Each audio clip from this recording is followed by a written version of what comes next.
Hello guys, good evening. Banking with Komal में आपका स्वागत है। गाइस, ये मेरा पहला वीडियो है, इसलिए चैनल को सब्सक्राइब करें, लाइक करें ताकि थोड़ा मोटिवेशन मुझे मिले। अब बात करते हैं मेरी सक्सेस स्टोरी की। तो गाइस, मैंने पिछले 3 सालों से मैं प्रिपरेशन कर रही थी।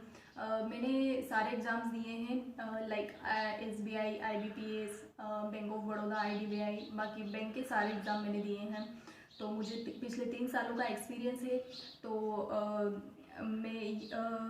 आगे भी मैं डेली का एक एक वीडियो अपलोड करती रहूँगी और मेरे चैनल पे सारे स्टडी मटेरियल बिल्कुल जो एग्ज़ाम से बिलोंग है, जो एग्ज़ाम से रिलेटेड है, बिल्कुल वो ही मटेरियल आपको मिलेगा। तो आप मेरे चैनल को सब्सक्राइब कर लीजिए। गाइस, जब मैंने स्टार्ट करा था तो मैंने मेरे होम टाउन में ही एक कोचिंग लगवाई थी। तो 3 महीने की कोचिंग करी थी मैंने। उसके बाद मैंने सेल्फ स्टडी करना चालू कर दिया था। तो सेल्फ स्टडी करते करते मुझे काफ़ी टाइम हो गया था, 1-2 साल मुझे हो गए थे। तो मैंने सारे एग्ज़ाम्स दिए, 1 बाय 1 जितने भी एग्ज़ाम्स आए मैंने सारे एग्ज़ाम्स दिए। और सारे एग्ज़ाम्स को फिर मुझे लगा कि शायद शुरू में मुझे गाइड करने वाला नहीं था और मेरी स्ट्रेटजी अलग थी। तो मैंने स्ट्रेटजी में धीरे धीरे सुधार किया। जब मेरी स्ट्रेटजी परफेक्ट बन गई कि मुझे क्या करना है, मैंने टाइम टेबल के अकॉर्डिंग काम करना चालू कर दिया। मैंने मैंने शुरुआत में कुछ भी पढ़ती थी तो शायद उससे मेरा टाइम चला गया। जब मेरा बेसिक क्लियर हुआ तो मैंने स्ट्रेटजी बनाई, मैंने प्रॉपर टाइम टेबल बनाया कि कितने घंटे मुझे किस सब्जेक्ट को देना है। फिर मैंने उतने ही घंटे उस सब्जेक्ट को दिए। जिस सब्जेक्ट में वीक थी उसमें मैंने ज़्यादा टाइम दिया, जिसमें जो मेरा स्ट्रॉन्गेस्ट पार्ट था उसमें मैंने कम टाइम दिया। इस तरह से मैंने जो जो मुझे नहीं आता था वो भी कवर किया। देन मैंने सिलेबस को कंप्लीट करके मैंने मॉक टेस्ट लगाना चालू कर दिया।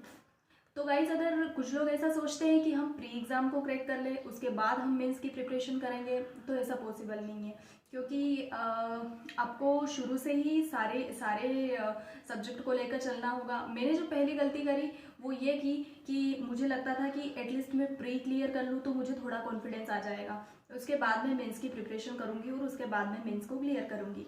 लेकिन ये मेरी सबसे बड़ी गलतफहमी थी। क्योंकि गाइस, अगर आप सोच रहे हैं कि प्री को क्लियर कर लिया जाए और फिर मेंस की प्रिपरेशन करी जाए, तो प्री और मेंस में मैक्सिमम 1 मंथ का गैप होता है और 1 मंथ में अपन 2 या 3 सब्जेक्ट जो भी है, अपन 2 या 3 सब्जेक्ट को कवर नहीं कर सकते हैं। तो जब से मैंने प्रिपरेशन स्टार्ट करी तब मैंने नहीं लिया था मेंस के सब्जेक्ट को, ये मेरी पहली गलती रही। देन मैंने जैसे जैसे मैंने एग्ज़ाम्स दिए तो मुझे रियलाइज़ हुआ कि मुझे सारे सब्जेक्ट को साथ में लेके चलना होगा।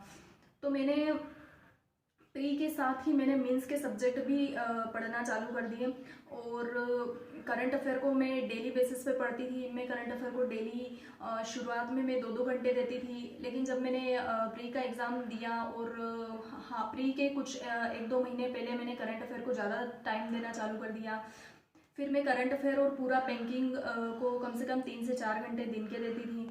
जैसे ही मेरा प्री एग्ज़ाम क्रैक हुआ तो मैंने फिर करंट अफेयर को 4 घंटे देना चालू कर दिए, एटलीस्ट 4 और 4 से ज़्यादा भी कभी कभी। तो इस तरह से मेरा बैलेंस बन गया। मैंने फिर मैंने तकरीबन मैंने 6-7 महीने की प्रिपरेशन के बाद मेरा जब बेसिक पूरा क्लियर हुआ तब मैंने मॉक टेस्ट लगाना चालू किया।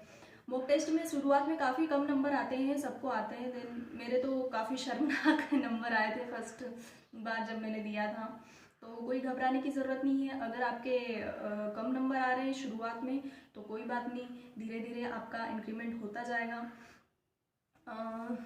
फिर जब मैंने फिर मॉक टेस्ट लगाए और मॉक टेस्ट को एनालिसिस किया। जितना टाइम मॉक टेस्ट अपन देते हैं उससे ज़्यादा टाइम आपको एनालिसिस करना है। जो आपको नहीं आता है उसको एनालिसिस करना है। अगर आप एनालिसिस नहीं करते हैं तो मॉक टेस्ट का कोई मतलब ही नहीं रहता।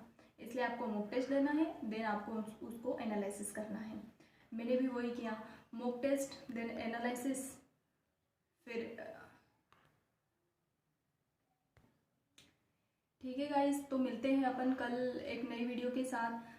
तब तक के लिए गुड बाय, धन्यवाद। प्लीज़ मेरे वीडियो को लाइक कीजिए, कमेंट कीजिए और सब्सक्राइब कीजिए।